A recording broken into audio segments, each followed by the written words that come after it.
Le Christ. L'écriture ancienne révèle. C'est difficile à comprendre. En faisant cadeau de notre nourriture, nous gagnons davantage de force. En distribuant des vêtements aux autres, nous gagnons davantage de beauté. En fondant des demeures de pureté et de vérité, nous acquérons de grands trésors.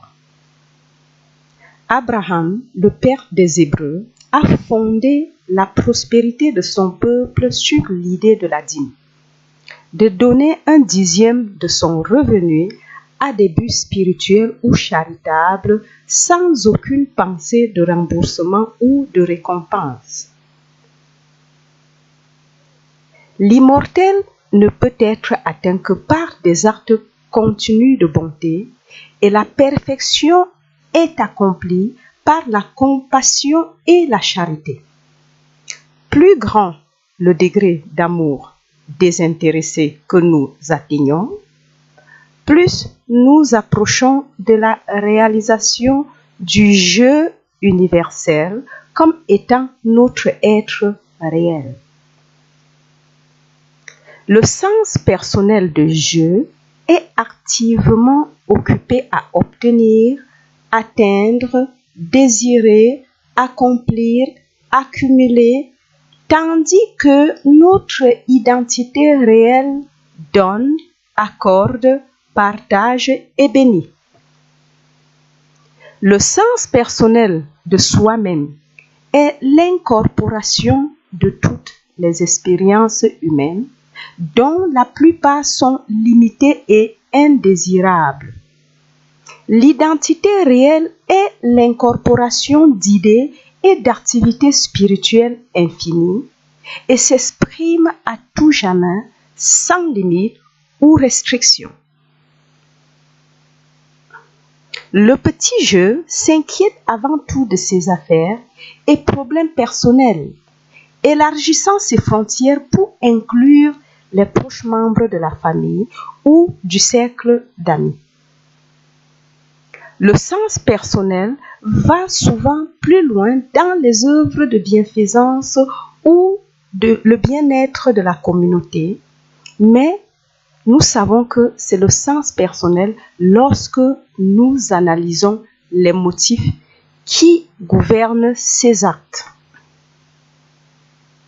Le sens réel d'identité vit à partir du centre de son être, bénissant tous ceux qu'il contacte et il est reconnu par son désintéressement, par son absence d'égoïsme, parce qu'il ne recherche pas la reconnaissance, la récompense ou une quelconque importance personnelle. Ce n'est pas une entité qui manque de caractère, ni une serpillière déplacée en tous sens par les mortels. Cet être réel n'est jamais vu ni connu par les mortels. Deux belles illustrations viennent à l'esprit, révélant dans de tendres scènes la différence entre l'identité personnelle et l'identité véritable immortelle. Siddhartha, qui avait abandonné son foyer et sa famille à la recherche de la vérité, a finalement reçu l'illumination et est devenu le Bouddha, l'éclairé, ou comme nous l'exprimons, le Christ de son temps. Son père, un grand roi, allait mourir et désirant voir son fils, il l'envoya chercher, lui demandant de revenir. Quand il fut assis face à face avec son fils, il réalisa qu'il l'avait perdu au sens personnel de père et fils, mais il essaya néanmoins de le ramener. « Je t'offrirai mon royaume, dit le roi, mais si je le faisais, tu ne le considérerais que comme des cendres. » Et le Bouddha dit, « Je sais que le cœur du roi est plein d'amour, mais que que les liens d'amour qui vous lient au Fils que vous avez perdu embrassent avec autant de bonté tous vos semblables. Et vous recevrez à la place un plus grand que Siddhartha. Vous recevrez l'éclairé, l'instructeur de vérité, le pécheur de justice, ainsi que la paix de Dieu dans votre cœur. L'autre illustration concerne le grand maître. Comme Jésus s'adressait encore à la foule, voici sa mère et ses frères qui étaient dehors cherchèrent à lui parler. Mais Jésus répondit à celui qui le lui disait, « Qui est ma mère et qui sont mes frères ?» Puis étendant la main vers ses disciples, il dit, « Voici ma mère et mes frères, car quiconque fait la volonté de mon Père qui est dans les cieux, celui-là est mon frère et ma sœur et ma mère. » Matthieu 12, versets 46 à 50. Dans la mesure où nous devenons spirituellement illuminés, nous sommes recherchés par ceux qui cherchent à se libérer de diverses phases d'obscurité matérielle, la maladie, le péché, la limitation, la peur, l'agitation ou l'ignorance. Nous ne sommes capables de remplir ces besoins que dans la mesure où nous impersonnalisons à la fois le bien et le mal, et où nous comprenons que l'harmonie est la qualité et l'activité de l'âme, universellement et individuellement en train de s'exprimer. En méditation ou communion, nous devenons réceptifs à la vérité qui se dévoile au-dedans de nous, et nous appelons cela prière. Notre prière ne devrait pas être reliée à un prétendu patient. En fait, la prière n'est pas un processus, ni une combinaison de mots ou de pensées, ni des déclarations, des affirmations ou des négations. La prière est un état de conscience dans lequel nous faisons l'expérience de la réalisation de l'harmonie, de la perfection, de l'unicité, de la joie, de la paix et de la domination. Souvent, la prière ou la communion apporte à l'individu une vérité spécifique et cette vérité apparaît extérieurement en tant que le fruit de sa propre conscience de l'être réel. Il a été révélé une quantité d'innombrables de fois que le talent, l'aptitude, l'éducation et l'expérience de chaque individu est en réalité la conscience se déployant elle-même selon des voies individuelles.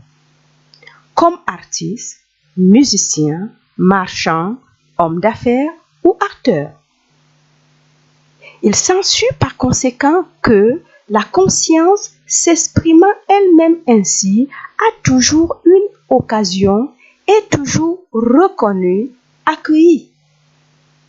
Ainsi, il ne peut pas y avoir de dons non reconnus, de talents ou de capacités non exprimées, d'efforts non récompensés, puisque tout effort et toute action sont la conscience exprimant ses capacités et aptitudes infinies.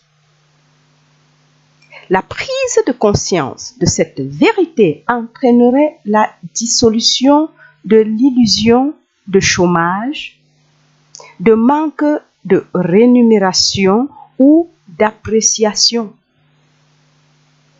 Pourtant, et notez bien ceci, la récitation de ces mots sans une certaine mesure de la sensation de cette vérité serait comme des nuages sans pluie, des répétitions vaines, du néant.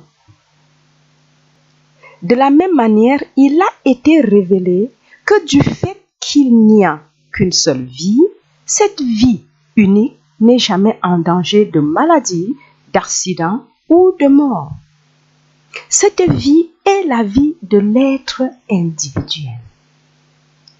Il n'est jamais nécessaire de diriger un traitement vers une personne ou un animal, mais d'être toujours vigilant et de ne jamais accepter dans la pensée une suggestion de quelque autre présence, pouvoir ou activité que celle de la vie unique, de la loi unique, de l'âme unique. Vivre constamment dans cette conscience du bien, de l'harmonie, dissiperait les illusions des sens, qu'elles apparaissent sous forme d'une personne malade ou dans l'erreur. La déclaration ou l'affirmation constante de cette vérité ne nous servirait que peu, tandis que la perception consciente ou la sensation de cette vérité apparaît en tant que guérison ou transformation, renouveau et même résurrection. Récemment, j'ai écrit à un ami à l'occasion de son anniversaire et je sais qu'il serait content que je partage avec vous les idées qui me sont venues lorsque j'écrivais.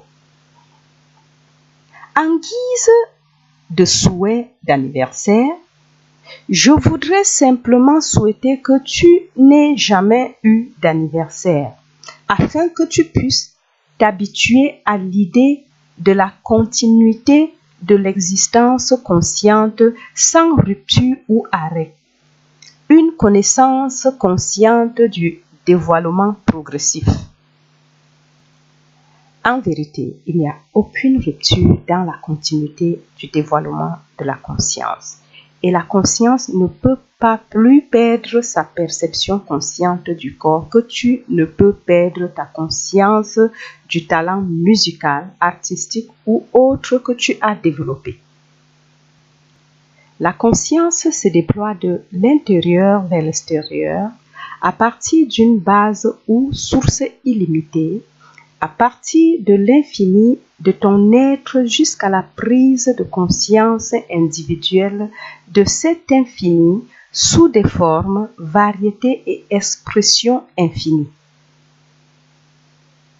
La mort est la croyance que la conscience perd sa perception de son corps. L'immortalité est la compréhension de la vérité que la conscience est éternellement consciente de sa propre identité, de son propre corps, de sa forme ou expression. La conscience, consciente de son propre être infini et corps éternel, est l'immortalité obtenue ici et maintenant. La perception que la conscience est en train de maintenir sa propre identité et forme est vie éternelle. La perception que la conscience est toujours en train de se dévoiler sous des formes individuelles de création ou de manifestation est l'immortalité démontrée ici et maintenant. Cette conscience-là est toi. La conscience spirituelle est le relâchement de l'effort personnel dans la réalisation que l'harmonie est.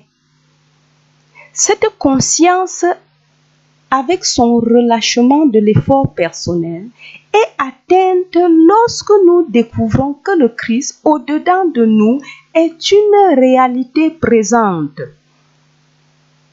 Le Christ est l'activité de la vérité dans la conscience individuelle. Ce n'est pas nécessairement des déclarations de vérité, mais plutôt la réceptivité à la vérité. À mesure que nous atteignons une tranquillité intérieure, nous devenons de plus en plus réceptifs à la vérité en train de se déclarer à nous, au-dedans de nous. L'activité de cette vérité dans notre conscience est le Christ, la présence même de Dieu. La vérité reçue et continuellement entretenue dans notre conscience est la loi d'harmonie de toutes nos affaires. Elle gouverne, guide, dirige, oriente et soutient chaque activité de notre existence quotidienne. Là où il y a une croyance en la maladie ou la pénurie, cette vérité toujours présente devient ce qui nous guérit et nous approvisionne, devient maintenant notre santé et nos ressources.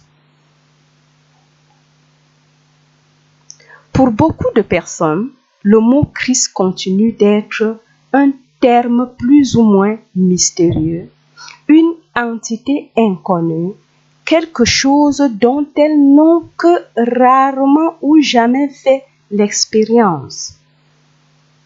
Il nous faut changer cela. Si nous devons bénéficier de la révélation d'une présence ou puissance divine au-dedans de nous, qui nous a été révélée par le Christ Jésus, aussi bien que par beaucoup d'autres. Nous devons faire l'expérience du Christ comme un don permanent et continu. Nous devons vivre constamment dans la perception consciente de la vérité active au-dedans de nous et maintenir toujours une attitude réceptive, une oreille à l'écoute. Et bientôt, nous ferons l'expérience d'une prise de conscience intérieure. Cela est l'activité de la vérité dans la conscience ou le Christ réalisé. Cette compréhension du Christ clarifie pour nous le sujet de la prière. Les définitions de la prière dans le dictionnaire sont toutes conformes à un concept de prière qui était basé sur la croyance erronée qu'il y a un Dieu attendant quelque part que nous lui adressions des prières d'une certaine manière.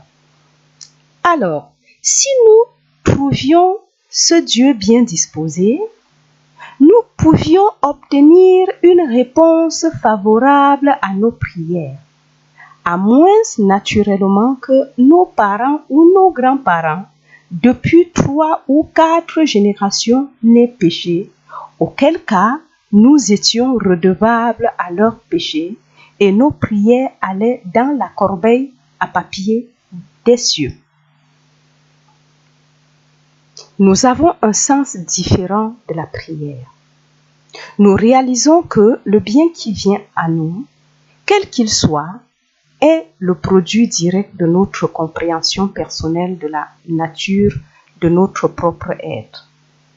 Notre compréhension de la vie spirituelle se dévoile en proportion de notre réceptivité à la vérité, non pas en priant Dieu, mais en laissant Dieu se dévoiler et se révéler à nous.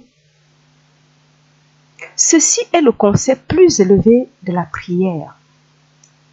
Nous y parvenons en consacrant quelques minutes ici et là pendant la journée et la soirée pour méditer, communier, écouter. Dans la tranquillité, nous devenons un état de réceptivité, ce qui ouvre pour nous la voie nous permettant de sentir ou de devenir conscients de la présence même de Dieu. Cette sensation ou prise de conscience est l'activité de Dieu, de la vérité dans notre conscience. C'est le Christ, la réalité que nous sommes. D'ordinaire, nous vivons dans un monde de sens et nous nous inquiétons seulement des objets des sens. Cela nous donne nos expériences de bien et de mal, de douleur et de plaisir. Lorsque, dans notre étude et notre méditation, nous nous tournons davantage vers le côté mental de la vie, nous constatons que nous développons des pensées plus élevées et que par conséquent, nous faisons l'expérience de conditions meilleures. À mesure que nos qualités mentales deviennent plus raffinées et que nous acquérons davantage de patience, d'amabilité, de charité et de pardon, nos expériences humaines nous renvoient ces qualités. Mais ne nous arrêtons pas là. Plus haut, même que le plan du corps et du mental, il y a le royaume de l'âme. Le royaume de Dieu. Ici, nous trouvons la réalité de notre être, notre nature divine. Ce n'est pas que le corps et le mental soient séparés ou distincts de l'âme, mais que l'âme est le recoin le plus profond de notre être. Dans le royaume de l'âme, nous trouvons une tranquillité complète, une paix absolue, l'harmonie et la domination. Ici, nous ne trouvons ni bien ni mal, ni douleur ni plaisir, seulement la joie de l'être. Nous sommes dans le monde, mais pas du monde, parce que nous ne voyons plus le monde des sens comme il apparaît, mais ayant éveillé notre sens spirituel, nous le voyons tel qu'il est. 1 Jean 3, verset 2. Nous voyons à travers les apparences le réel.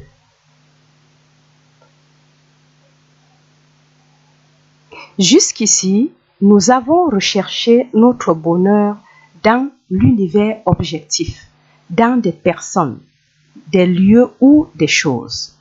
Maintenant, au moyen du sens spirituel, le sens âme, le monde entier tend à nous apporter ces cadeaux. Mais ils ne viennent plus par le désir de personnes ou de choses, mais simplement à travers ces personnes et ces choses. Dans le sens matériel, les personnes et les choses sont les objectifs, ce que nous désirons.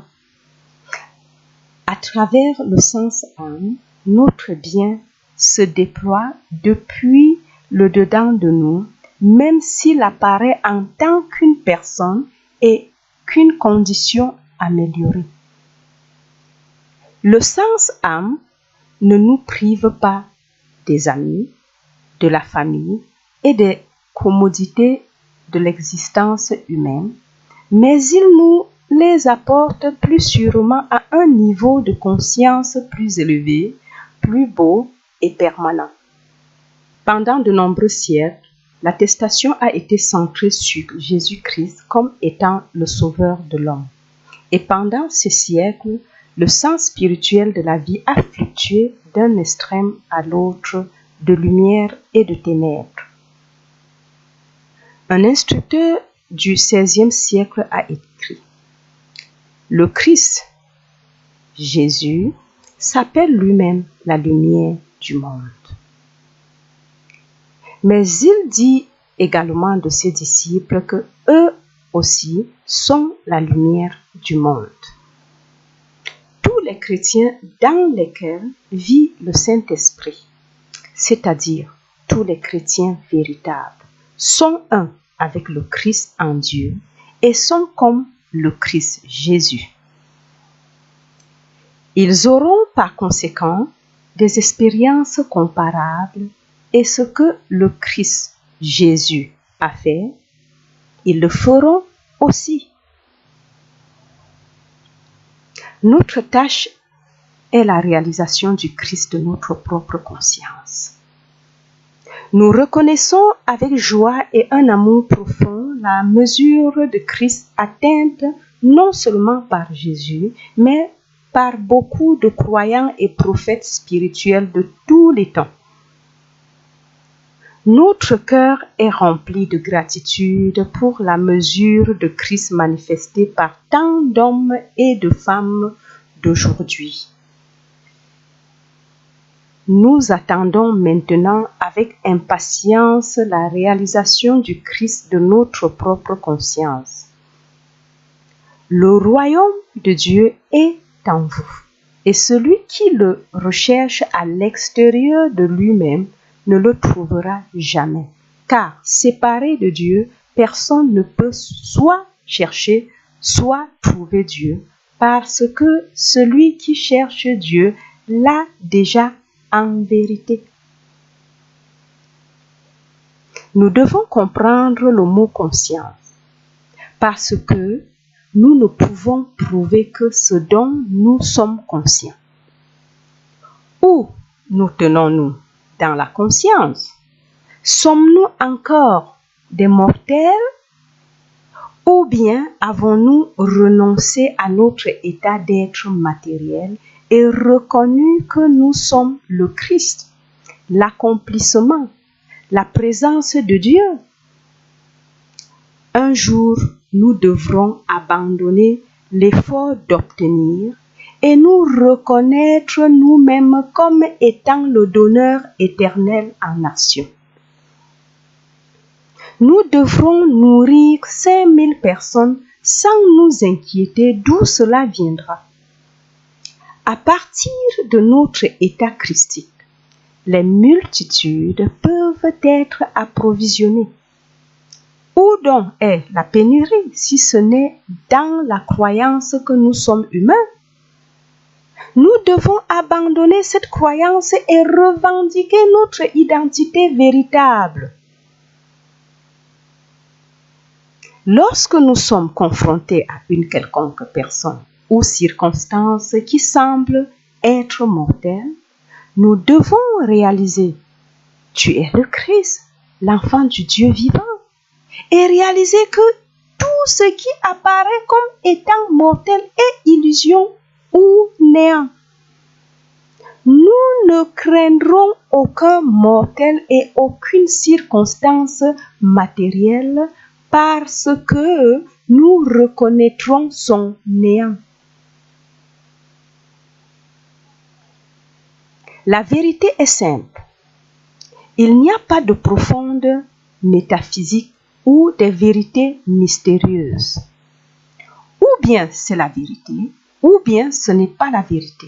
Mais il ne peut pas y avoir de vérité profonde ou de vérité superficielle, et il ne peut pas y avoir de degré de vérité. La vérité, pour être vérité, doit être la vérité absolue. Nous nous occupons maintenant de la vérité que nous individualisons le pouvoir infini. Nous ne devons pas nous tourner vers un pouvoir extérieur ou distinct de nous-mêmes. Nous individualisons le pouvoir infini dans la mesure de notre conscience de vérité. La vie qui est Dieu est notre vie. Il n'y a qu'une seule vie et c'est la vie de tout être, de chaque individu. Nous individualisons cette vie éternelle. Elle n'est pas moins Dieu chez l'un que chez l'autre et elle est sans maladie et sans mort chez tous. Notre conscience de cette vérité est l'influence de guérison au-dedans de nous. Il n'y a qu'une seule conscience, Dieu. Nous individualisons cette conscience omnipotente, omnisciente. Par conséquent, notre conscience est l'aide toujours présente en chaque circonstance. Pour cette raison, nous ne prions pas ou nous n'essayons pas de contacter quelque être éloigné, mais nous réalisons l'omniprésence de la conscience divine en tant que notre conscience et nous laissons de côté le problème apparent. La prise de conscience de cette vérité nous établit dans la conscience de la présence de la vie, de la vérité de Dieu. La compréhension de l'unicité de la conscience en tant que notre conscience, de la vie en tant que notre vie est vérité éternelle.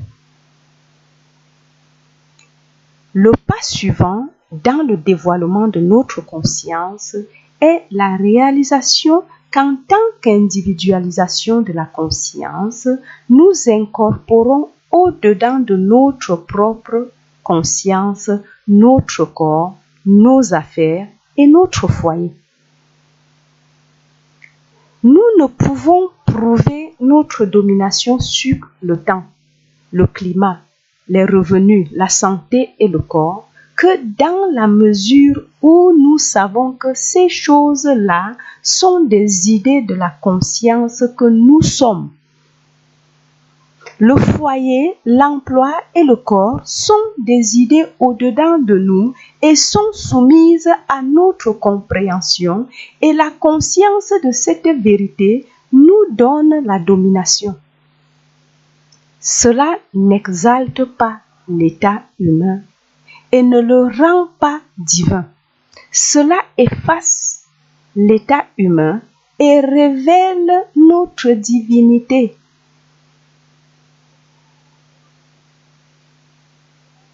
Nous pouvons mesurer notre dévoilement spirituel en observant si nous essayons ou pas d'améliorer la scène physique. Nous devons nous souvenir que la vie structurée de l'homme, de l'animal ou de la plante n'est pas la vie unique. Dieu met le concept humain limité. Nous pouvons mesurer notre dévoilement spirituel en observant si nous essayons ou pas d'améliorer la scène physique. Nous devons nous souvenir que la vie structurée de l'homme, de l'animal ou de la plante n'est pas la vie unique. Dieu met le concept humain limité de la vie réelle. Par conséquent, toute tentative de guérir, de changer ou de corriger l'univers physique est la preuve que nous n'avons pas développé suffisamment de conscience spirituelle. La conscience Christ reconnaît que toute vie est Dieu, mais réalisez que ce qui apparaît à la vue et à l'ouïe matérielle n'est pas cette vie, mais simplement l'illusion ou le sens faux de cette existence. La conscience spirituelle discerne la vie qui est réelle. Dans la mesure où nous ne pouvons pas résoudre un problème au même niveau que le problème, nous devons nous élever au-dessus du niveau de l'apparence afin de révéler l'harmonie de l'être. Ce qui est visible aux cinq sens n'est pas la réalité des choses. Par conséquent, nous ne pouvons pas penser à partir de ce niveau. Ignorons les apparences, nous nous détournons de l'image placée devant les sens. Et là, nous commençons à devenir conscients de la réalité, de ce qui est éternellement.